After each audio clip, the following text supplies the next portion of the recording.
Uruguay की हरी भरी धरती पर इतिहास ने मसोलर में करवट ली। संघर्ष के शोर के थमने के बाद जब राष्ट्र ने परिवर्तन को अपनाया, वहीं से शांति और प्रगति की विरासत की शुरुआत हुई, जो आज भी जीवित है।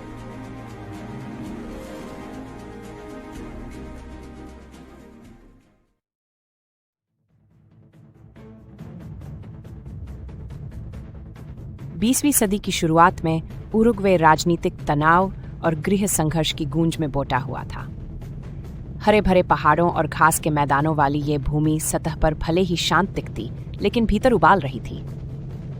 दो प्रतिद्वंद्वी राजनीतिक गुट, कोलोराडोस और ब्लैंकोस, आमने सामने होने को तैयार थे। यह टकराव देश की किस्मत तय करने वाला था।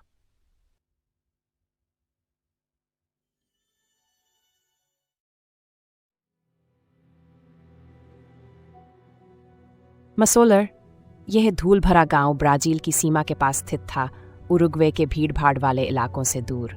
1904 में यहीं विरोधी ताकतें सीधा मुकाबला करने के लिए इकट्ठा हुईं। इतिहास से भरी जमीन उस युद्ध की प्रतिध्वनि सुनने को तैयार थी, जो राष्ट्रीय चेतना पर अपनी छाप छोड़ने वाली थी।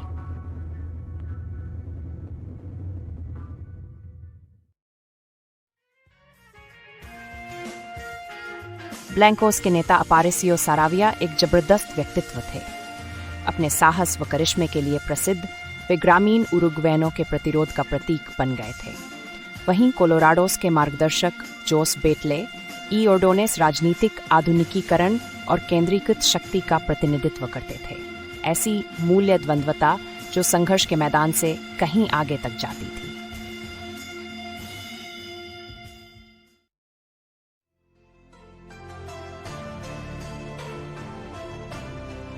साराविया के अनुयायी मुख्यतः ग्रामीण थे, जो अपने नेता द्वारा दिए गए मूल्यों पर विश्वास करते थे। वे उनमें एक ऐसी परंपरा और न्याय की विरासत की झलक देखते थे, जिसे आधुनिक रणनीतियों से खतरा महसूस होता था। दूसरी ओर, शासन के संसाधनों से लैस कोलोराडोस एकता और प्रगतिशील दृष्टि के लिए प्रयासरत थे।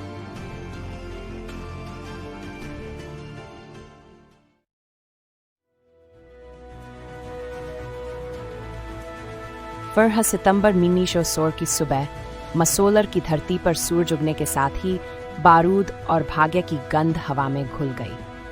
दोनों धड़ों की सेनाएं खुले मैदान में हरकत में आ गईं। हर सिपाही इस बात को बखूबी जानता था कि उनके कदम न केवल राजनीतिक भविष्य को बल्कि उनकी व्यक्तिगत विरासत को भी तय कर सकते हैं।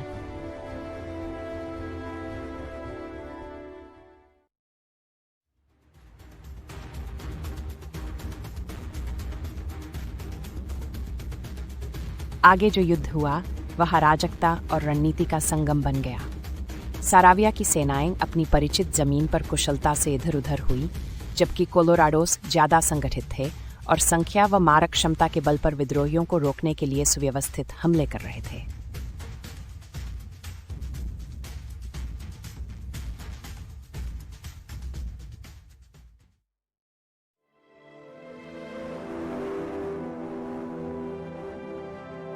किंतु नियति ने नाटकीय मोड़ लिया जब युद्ध के दौरान साराविया घायल हो गए।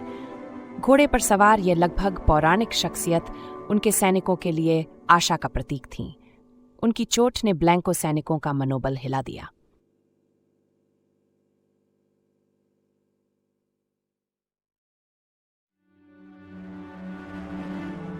गंभीर रूप से घायल होने के बावजूद साराविया ने अपने लोगों का नेतृत्व जारी रखने की शपथ ली। लेकिन चिकित्सा हेतु ब्राजील ले जाए जाने के कुछ दिनों बाद ही उरुग्वे की ये सबसे आइकॉनिक शख्सियत जख्मों की तसल्ली नहीं पा सकी। उनका निधन न सिर्फ उनके व्यक्तिगत अभियान का अंत था, बल्कि राष्ट्र के इतिहास में भी एक ऐतिहासिक मोड़ था।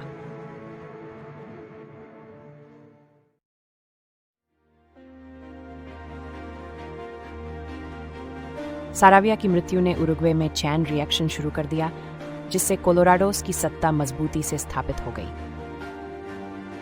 शहरों और कस्बों में लोग विपक्ष की अनुपस्थिति में अपनी राष्ट्रीय पहचान को नए सिरे से गढ़ने लगे।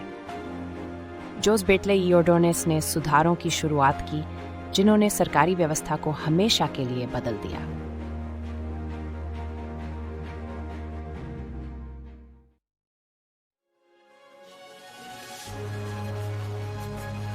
बेटले के नेतृत्व में उरुग्वे ने प्रगतिशील राजनीति, शिक्षा और सामाजिक व्यवस्थाओं के लिए पहचाना जाने वाला सशक्तिकरण की नई बुनियाद रखी। मसोलर के बाद की घटनाओं से उभरे इस परिवर्तन से एक अभूतपूर्व युग की शुरुआत हुई, शांति और लोकतांत्रिक मजबूती का।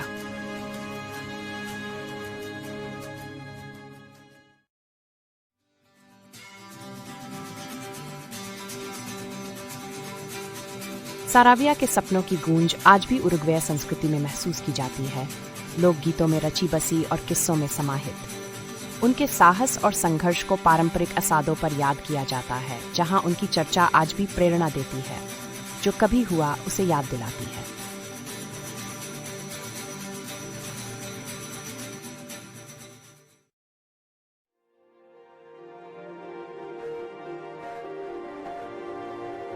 मसोलर की अराजकता से निकलकर शांति और प्रगति का प्रतीक बनना उरुग्वे की ही नहीं, बल्कि पूरी दुनिया की प्रशंसा पाने वाली गाथा है। यह सामूहिक संघर्ष, शक्ति और निर्णायक क्षणों की अप्रत्याशित दिशा का अद्भुत उदाहरण है।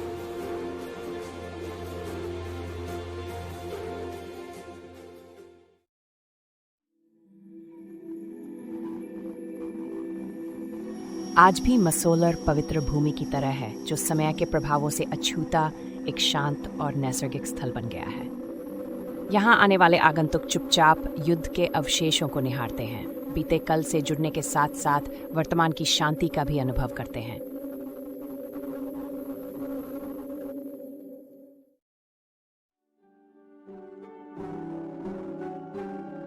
पूरे उरुग्वे में शिक्षक मसोलर की लड़ाई को शिक्षा का अभिन्न हिस्सा मानते हैं। ये इतिहास और मिथक का संगम है, जो राष्ट्र गौरव और पहचान की भावना को प्रज्वलित करता है।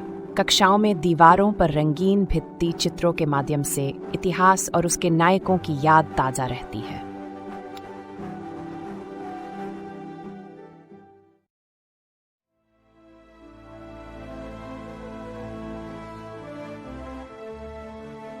मसोलर आज भी प्रतीकात्मक आधारशिला की तरह है, जिसकी गूंज समय की सीमाएं पार करती है।